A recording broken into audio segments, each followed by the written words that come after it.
Assalamualaikum warahmatullahi wabarakatuh. Salam sejahtera untuk kita semua. Bagaimana kabar Bapak Ibu, para PNS, P3K, TNI, Polri maupun para pensiunan? Semoga dalam keadaan sehat walafiat, tetap semangat di dalam menjalankan aktivitasnya dan semoga Bapak Ibu selalu sukses.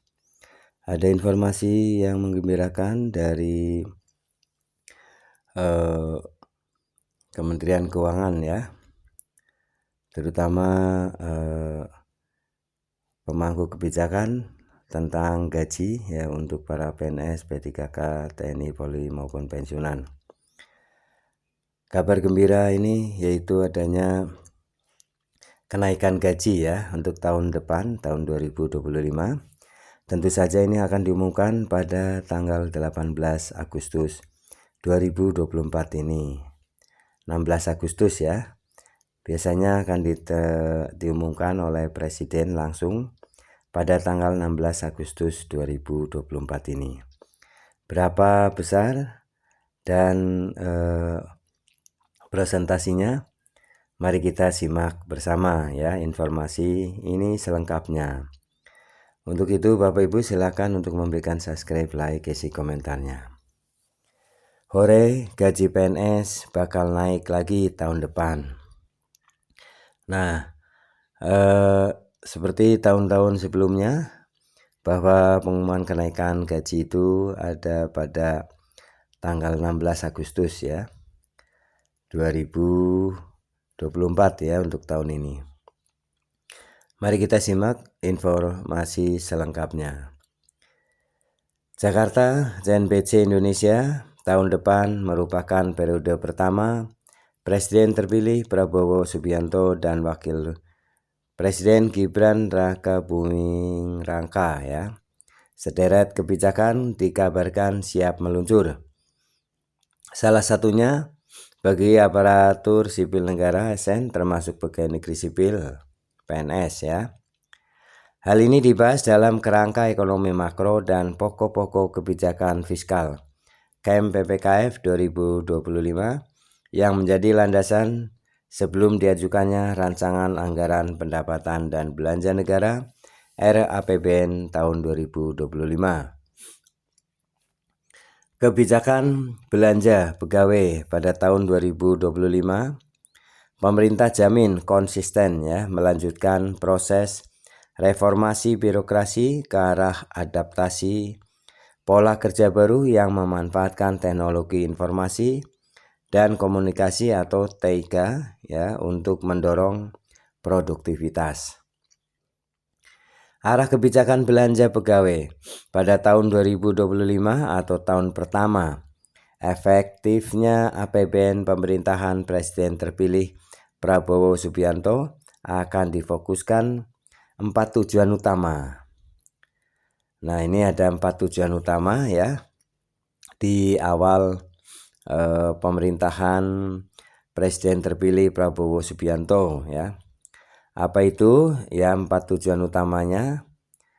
Pertama adalah meningkatkan efektivitas dan efisiensi birokrasi sebagai kunci keberhasilan reformasi fiskal melalui penguatan implementasi manajemen ASN, digitalisasi birokrasi dan layanan publik serta adaptasi flexible working arrangement ya. Kedua, ini tujuan utama ya. Yang kedua adalah meningkatkan kualitas belanja pegawai. Nah, ini ditingkatkan ya kualitas belanja pegawai dengan tetap menjaga konsumsi aparatur negara. Nah, ini antara lain yang akan dilanjutkan ya oleh pemerintahan Presiden terpilih ya Prabowo Subianto adalah melanjutkan pemberian THR dan gaji ke-13, gaji pensiunan ke-13 ya, dan penyesuaian gaji ASN atau istilahnya kenaikan gaji. Nah, ini tentu saja ya kita sambut pemerintahan baru ini akan memberikan gaji ke-13, THR dan kenaikan gaji. Ketiga, reformasi sistem jaminan pensiun dan jaminan hari tua pegawai negeri sipil PNS. Nah, ini adanya peningkatan untuk reformasi ya sistem jaminan pensiun dan jaminan hari tua pegawai negeri sipil atau PNS. Keempat adalah menuntaskan implementasi reformasi birokrasi secara menyeluruh untuk mewujudkan birokrasi dan layanan publik yang lebih berkualitas, profesional, dan berintegritas ya. Meningkatkan kualitas belanja pegawai dengan tetap menjaga daya beli dan konsumsi aparatur negara, sebagaimana tertulis dalam dokumen KEM PPKF. Belanja pegawai juga akan memperhitungkan kebutuhan pegawai baru dengan menerapkan kebijakan zero growth untuk pegawai non-tenaga pendidikan dan non-tenaga kesehatan, serta mendorong pemerataan tenaga pendidikan dan kesehatan. Selain itu, pemerintah beranggapan reformasi gaji dan pensiun ASN masih menjadi salah satu agenda yang perlu diselesaikan pada tahun 2025. Reformasi pensiun ASN berpotensi menyebabkan kenaikan belanja pegawai dalam jangka pendek. Di sisi lain, pemerintah menilai masih terdapat tantangan terkait pelayanan publik maksudnya ya. Antara lain belum optimalnya profesionalitas ASN dan masih adanya tumpang tindih tugas dan fungsi antar lembaga pemerintah pusat, lalu masih perlunya peningkatan kualitas kepuasan pelayanan publik dan transparansi. Dalam dokumen itu juga dijelaskan bagaimana belanja pegawai selama periode 2019-2023 yang terus meningkat dengan rata-rata pertumbuhan mencapai 3,6%. Belanja pegawai ya, ini pada anggaran 2024 alokasi belanja pegawai kembali naik ya menjadi 484,4 triliun atau sekitar 2,1% dari produk domestik bruto, menjadikan belanja pegawai sebagai salah satu komponen belanja pemerintah pusat tertinggi ya.